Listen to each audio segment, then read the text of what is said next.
Dear students, अस्सलाम वालेकुम। हम पॉलिटिकल साइंस क्लास 10th में chapter 3 democracy and diversity discuss कर रहे हैं और इस चैप्टर का हम आज लास्ट टॉपिक डिस्कस करेंगे 3 डिटरमिनेंट्स और we can say 3 factors of social division. 3 determinants determine that the differences would lead to division or not।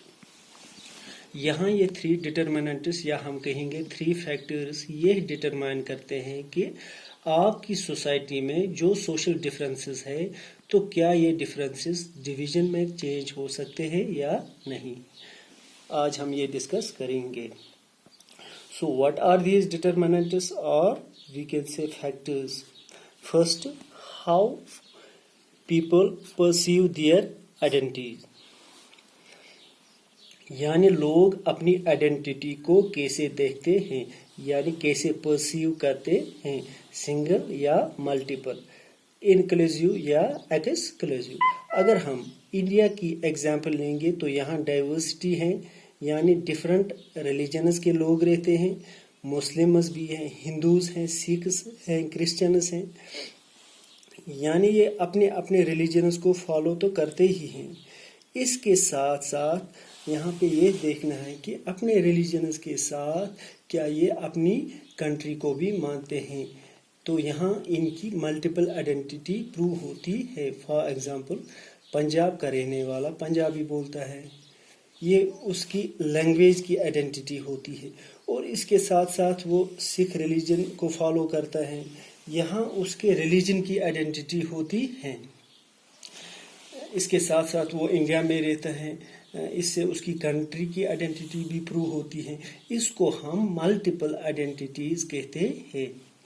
यहाँ हमारे पास नॉर्दर्न आइलैंड की एग्जाम्पल है। लोगों ने अपनी आइडेंटिटी को कैथोलिक्स एंड प्रोटेस्टेंट्स के फॉर्म में देखा, यानी वो अपनी डाइवर्सिटी को अकोमोडेट नहीं कर पाई तो उनके बीच में कन्फ्लिक्ट्स हो गई।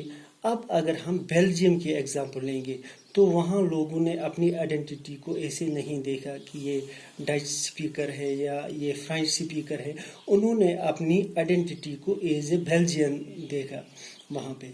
और हर ग्रुप या कम्युनिटी जो वहाँ रहती थी उसको अच्छे से अकोमोडेट किया, तो वहाँ डिविजन्स भी नहीं हुए। सेकंड फैक्टर क्या है, how political leaders raise the demand of any community. अब यहाँ जो डिफरेंट ग्रुप्स के पॉलिटिकल लीडर्स होते हैं, यहाँ देखा जाता है कि ये डिफरेंट कम्युनिटीज के पॉलिटिकल लीडर्स जो डिमांड उठाते हैं, क्या वो demand within constitutional framework है या नहीं, यानी क्या ये डिमांड उनकी जेन्युइन है या नहीं। अगर उनकी डिमांड ऐसी है जिससे कंट्री को कोई नुकसान न पहुंचे या जो किसी कम्युनिटी के खिलाफ न हो, तो उसके पॉलिटिकल आउटकम्स भी क्या होते हैं, बेटर होते हैं। अब अगर ये पॉलिटिकल लीडर कोई ऐसी डिमांड उठाते हैं जो विद इन कॉन्स्टिट्यूशनल फ्रेमवर्क के न हो, तो वहाँ पे क्या होते हैं, वहाँ पे टेंशन क्रिएट होते हैं, वहाँ पे टेंशन डेवलप हो सकते हैं। फॉर एग्जांपल कोई पॉलिटिकल लीडर अपनी कॉन्स्टिट्यूएंसी में रिलीजन के बेस पे बोलता है कि मैं उस पर्टिकुलर रिलीजन का लीडर हूँ, जो कि एक्सेप्टेबल नहीं है, यानी ये चीज़ कॉन्स्टिट्यूशनल फ्रेमवर्क से बाहर है।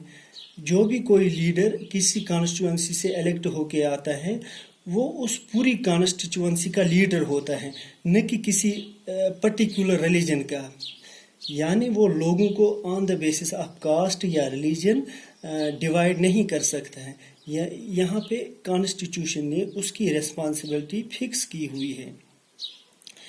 यहाँ हमारे पास श्रीलंका की एग्जाम्पल है। वहाँ सिन्हाला कम्युनिटी के लीडर्स ने खाली सिन्हाला कम्युनिटी की बात सुनी, दूसरी कम्युनिटी को हर फील्ड में इग्नोर किया गया, तो रिजल्ट क्या हुए, कंट्री को कितना नुकसान उठाना पड़ा, वो आपने चैप्टर 1 में पढ़ा। होना तो ये चाहिए था कि सब कम्युनिटीज़ को साथ लेके चलना था, तब वहाँ पीस भी रहता और डेवलपमेंट भी होती।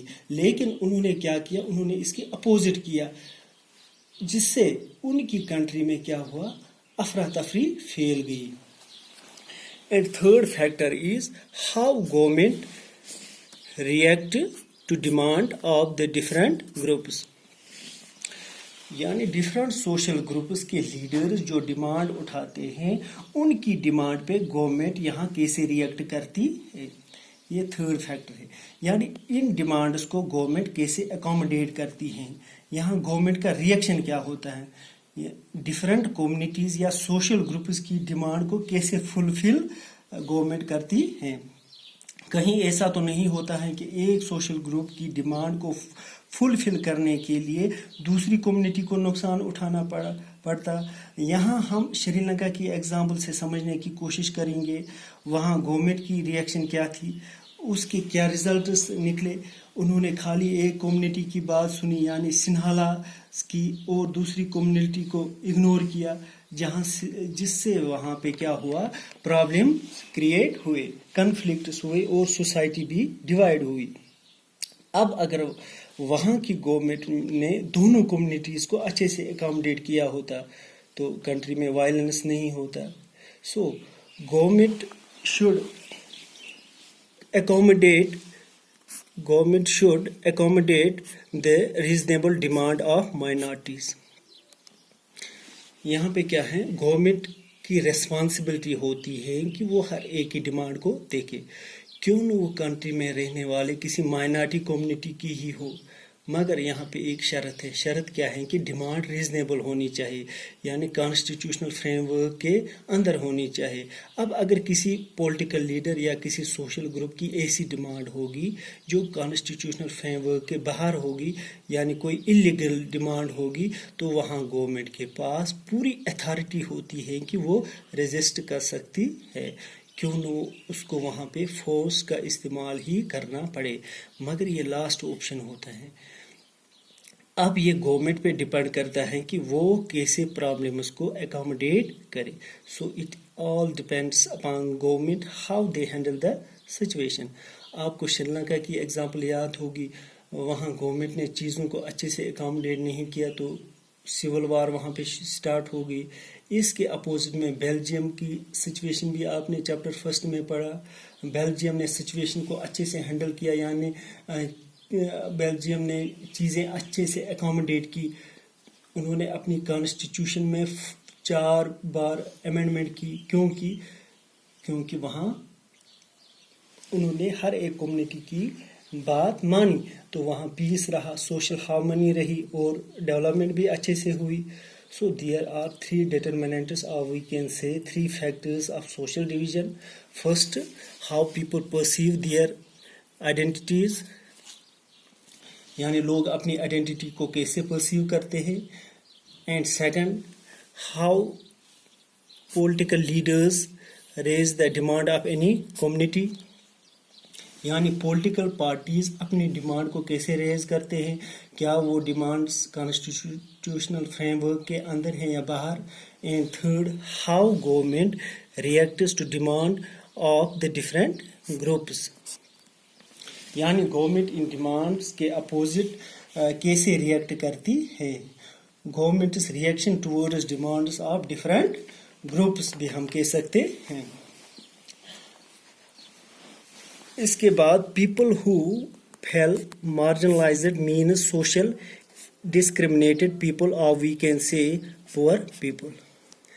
Marginalised means social discriminated people, और we can say poor people. ये लोग जस्टिस के लिए आवाज़ उठाते हैं, मगर किस तरह से, through peacefully and in democratic way.